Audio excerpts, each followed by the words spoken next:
Well, I always say that a singing voice has to start somewhere, because everybody asks me, did your parents sing? Did anybody in your family sing? And no, not classically for sure. Growing up in Southern California, the interest was very much on the newest thing, so pop music and rock music, and that's where I grew up. My mother, of course, had a love for American musical theater, which I got from her, but otherwise I had to learn it on my own, and I suppose it came from somewhere, from heaven, from the earth. I don't know where, but it started with me, and so hopefully my children and my children's children will be able to sing.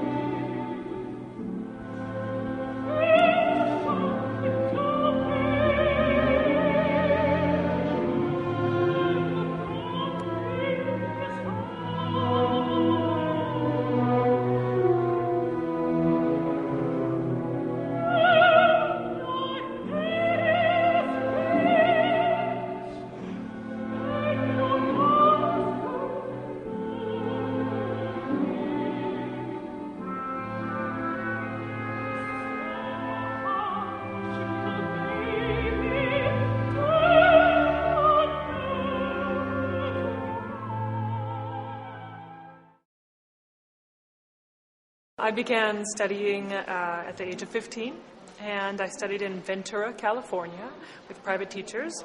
And from there, I attended the Eastman School of Music in Rochester, New York.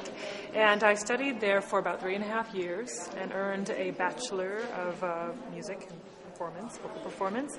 And right after that, I attended the what is now called the Ryan Opera Center, which is a young artist training program with the Lyric Opera of Chicago. And of course, this was wonderful for me. Taught me kind of everything that you can teach an opera singer. Before I was launched with a BBC Cardiff Singer of the World competition win in 2005. And from there, subsequently, I was offered a wonderful CD with Decca and other recording projects, and have been performing consistently ever since. The BBC Cardiff Singer of the World competition, for me, continues to be, when I think about it, an incredibly surreal experience. To this day, I still can't believe I won that competition, and at the time, I really thought it would be an impossible thing to win this competition. I didn't even bring dresses for the final, because I thought, oh, pigs will fly before I win this competition. So I'm still pinching myself all these years later, thinking, wow, if I die, I could die happy knowing that I made a difference. There are many reasons I think people would choose a career in opera, which is extremely difficult, especially if you haven't grown up on it. It was and continues to be an art form that I am discovering. It wasn't natural for me in the beginning because, of course, I was raised on pop and R&B and jazz, and so throughout the years I've sort of discovered what I love about opera, and it's incredibly emotive. It's an extremely sophisticated art form when it comes to combining the elements of the visual, the audio, and it's, I think, one of the most difficult multitasking art forms, because you have to do so many things at once. But all of this creates an art form that is unique and extremely gratifying once you understand it, to not only listen to it, but also to sing. You experience a sense of accomplishment, and when you're actually able to get through an incredibly difficult work.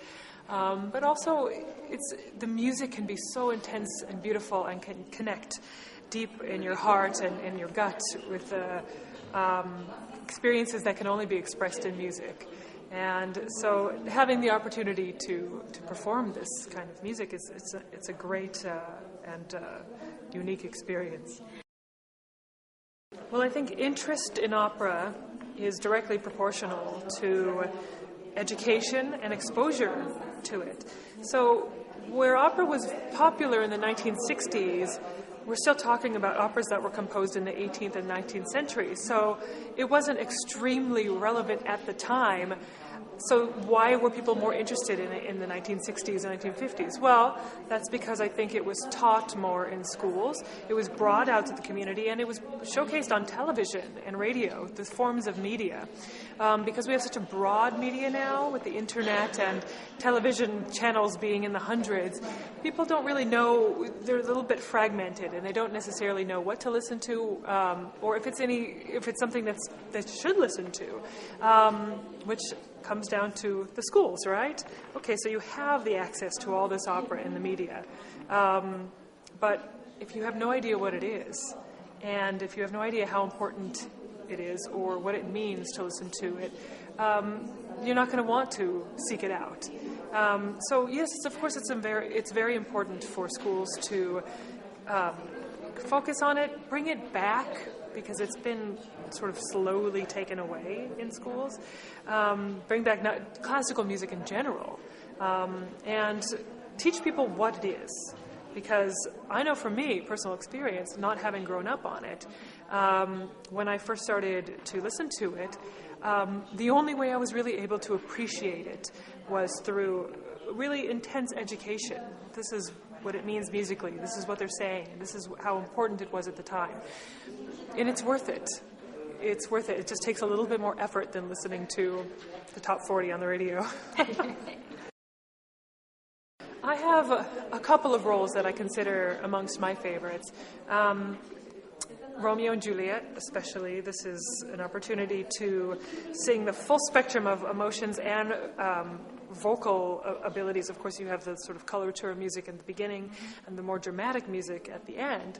So you really can completely grow as an artist on stage in the course of a couple hours. And this is dramatically true. She goes from being a girl to a woman in just a very little amount of time. So it's a wonderful opportunity for me as a light lyric soprano to sing dramatically.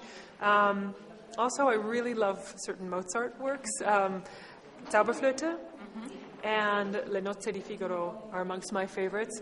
I've sung many Paminas, and I feel like it's so natural for me. It's just like an extension of me.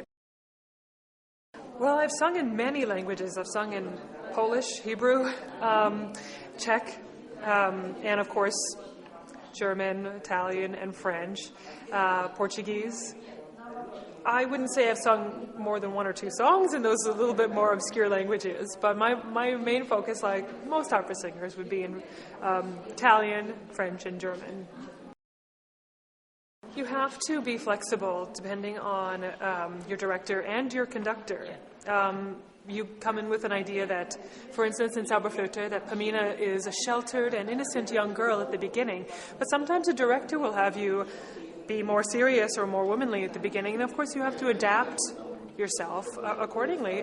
It is the age of the director, so we do come in kind of third at this point as singers. So yes, it absolutely varies, and the conductor, it's very important. I have a long list, but working with Antonio Pappano, for instance, was only twice I was able to do this, and it's such an incredibly artistic experience. He's one of the greatest conductors around.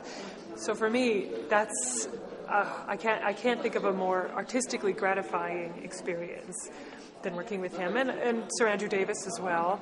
But the list goes on, and I've worked with many directors. It's really hard to pinpoint who are amongst my favorites. I can't wait to have more time to explore St. Petersburg, which will have to be after the concert. From what I've seen, it is incredibly beautiful and extremely grand.